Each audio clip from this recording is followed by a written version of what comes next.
Jama'a Assalamu alaikum, barkanmu da warhaka kuma sannunmu da sake kasancewa da ku ta cikin shirin Hubban Shadidan, wato dai so mai tsanani. Shirin da yake kawo muku zafafan karatun littattafanmu na Hausa ta inda zai faɗakar da ku, ya ilimantar da ku, gami da nishaɗantar da ku masu sauraro. So a yau muna ɗauke da wani ƙayataccen littafi shahararre mai suna Hubban Shadidan, wato so mai tsanani, wanda Bilkisu H. Muhammad, Mrs. Awal by Force Zage ta wallafa. Wannan littafin ya kunshi soyayya madarata, takaddama a rayuwa, cin amana, makirci, yaudara, tausayi, zamantakewar iyali da wasu a cikin wasu, wanda yake zuwa muku daga taskar Hausa Novel TV. Sunana Abdullahi Muhammad Salbas, wanda ni zan ja akala shirin a halin yanzu.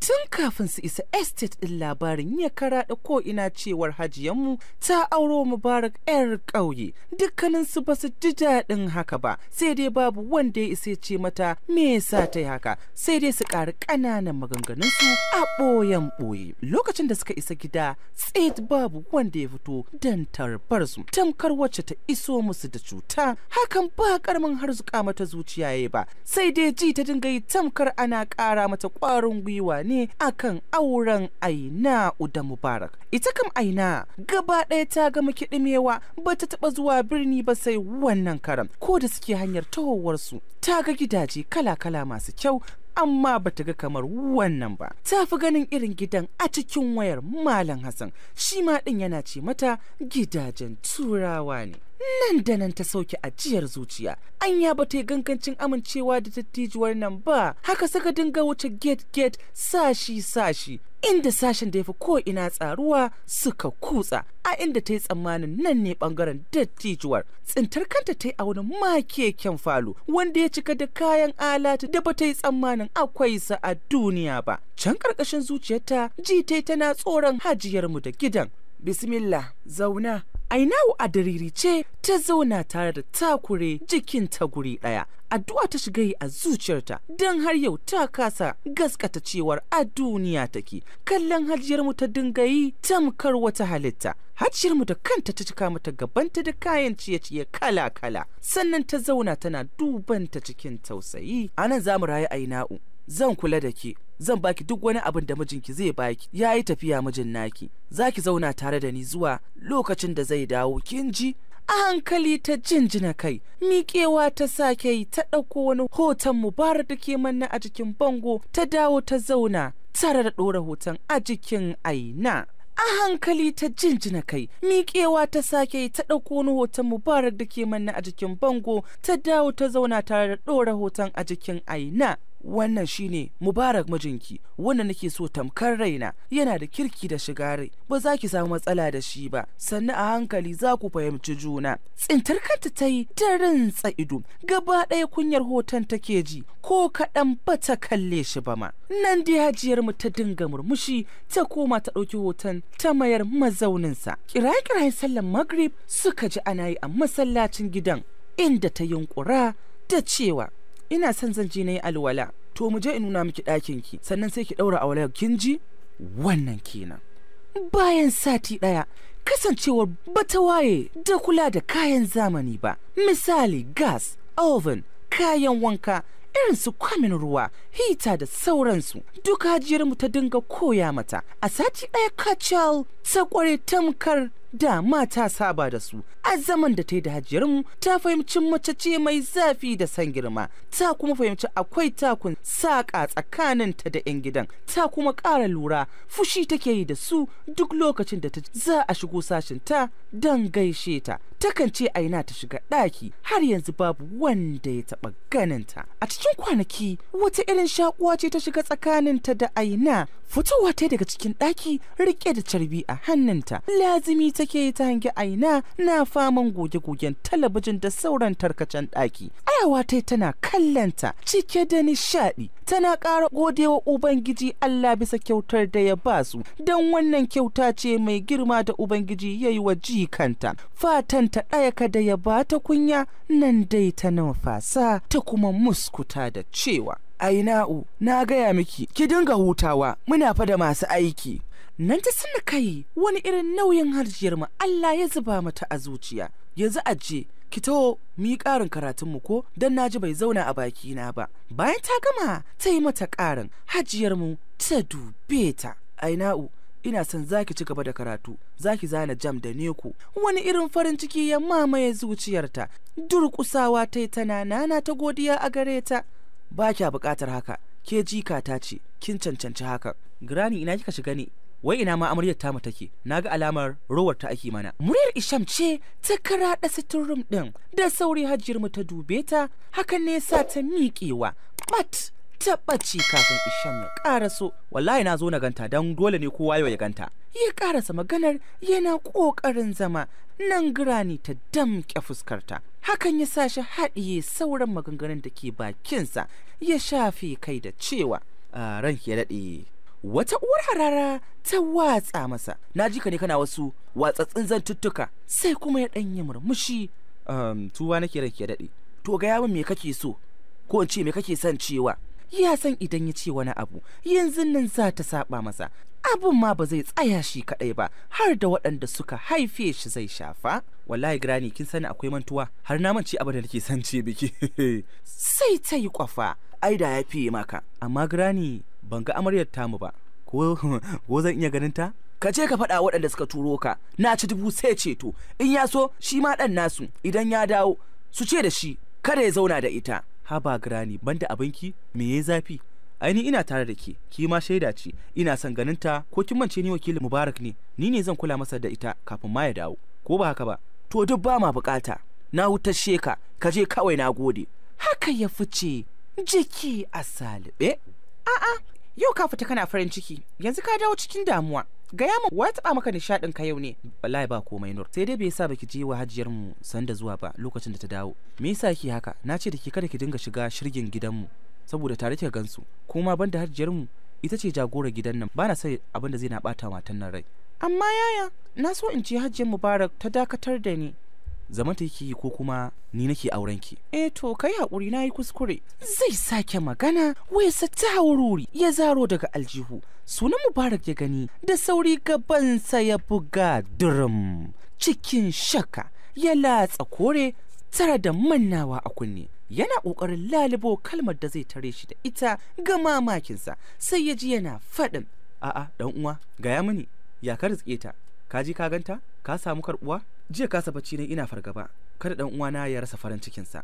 Ajiyar zuciya yayi tare da murmusawa, ya dan kallo Nur tautsiyar ido, gaba ɗaya idanuwanta na kan shi. Ai mutumi na dad ya bata wannan sha'anin, ya rusa komai, sai dai na baro gobe. Yanzu gaya min, kaifa ya kake? Dariya yayi da cewa, ai asibitin makwatan da kuka kai ni suna nan suna dora ni akan magani, sai dai har yanzu ban fasa ganin ta a mafarkina ba, amma dai zuwa na ya sanya min duk kamfanin Granny na tafiya daidai, na ƙara gogewa. Garin akwai daɗi, babu wanda yake shiga rayuwar wani, hakan ne ke bani damar tuno ta sosai, ina sakewa ma sosai. Mutumina, ina jin zami rayuwarmu ne da ita cikin mafarki, dan ban da ita bana sha'awar duk wata mace.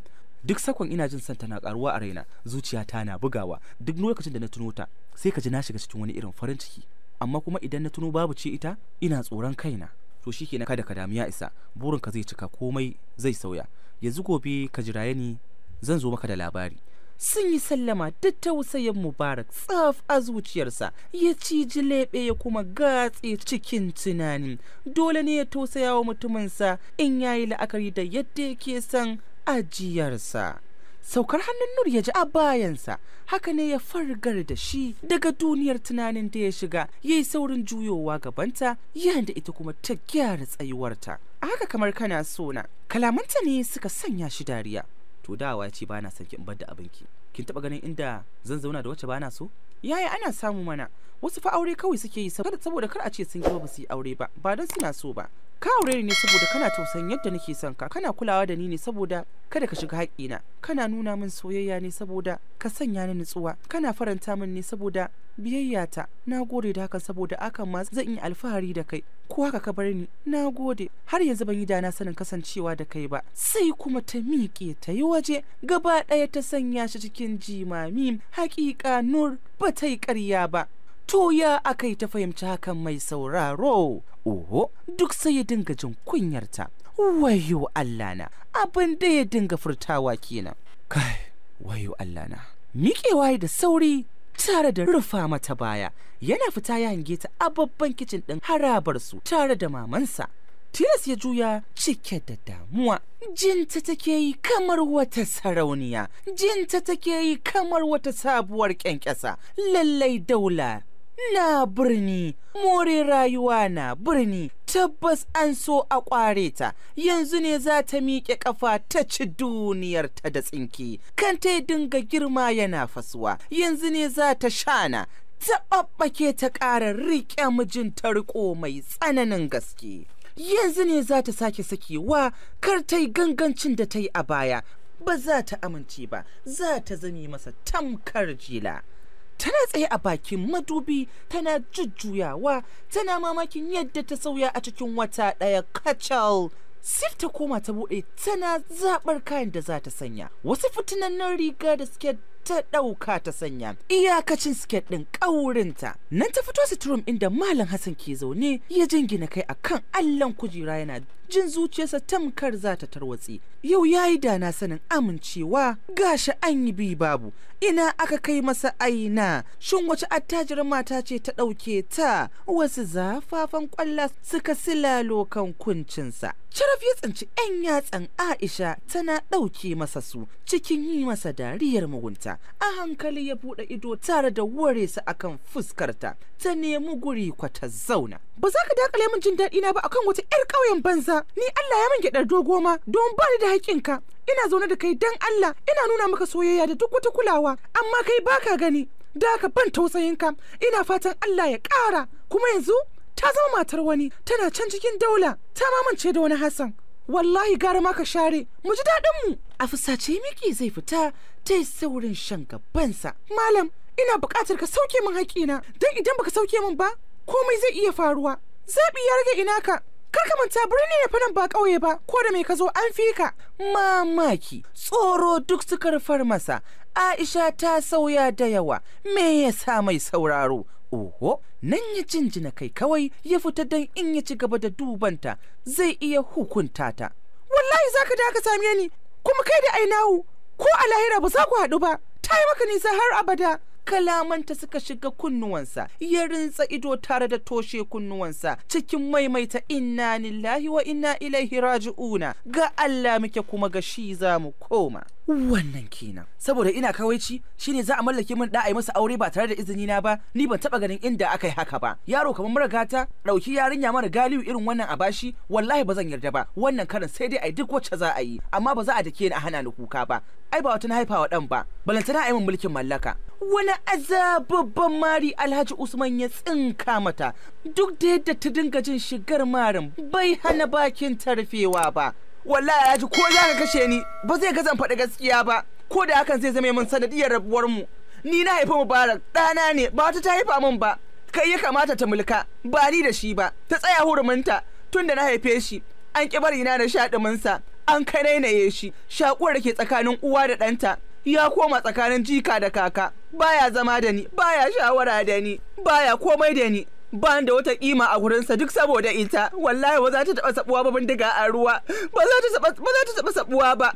Sai kuma ya daka mata tsawa tare da ƙoƙarin kai mata wani gigitaccen mari. Cikin zafin nama ta miƙe ta riƙe hannunsa tare da wance kalar da shi, ta kuma ja wani goron numfashi gami da muskutawa ta bar shi a gurin. Mamakin takaici da tsoro duk sun rufa masa. Anya Zainab ce kuwa?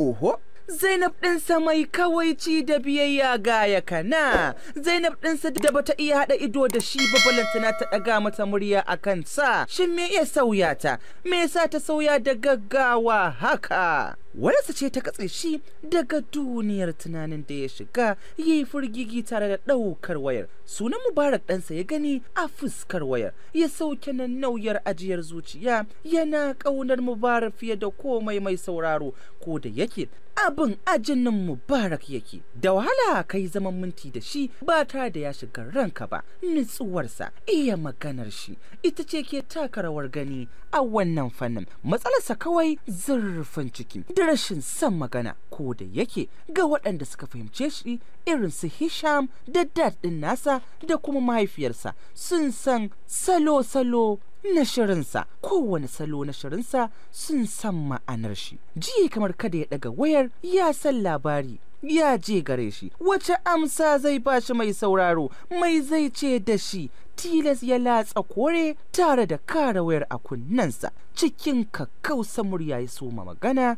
Tun a lokacin zuciyar Alhaji Usman ta tsinke, babu sallama, babu alamar da daɗinsa yake maganar. Ya soma da cewa,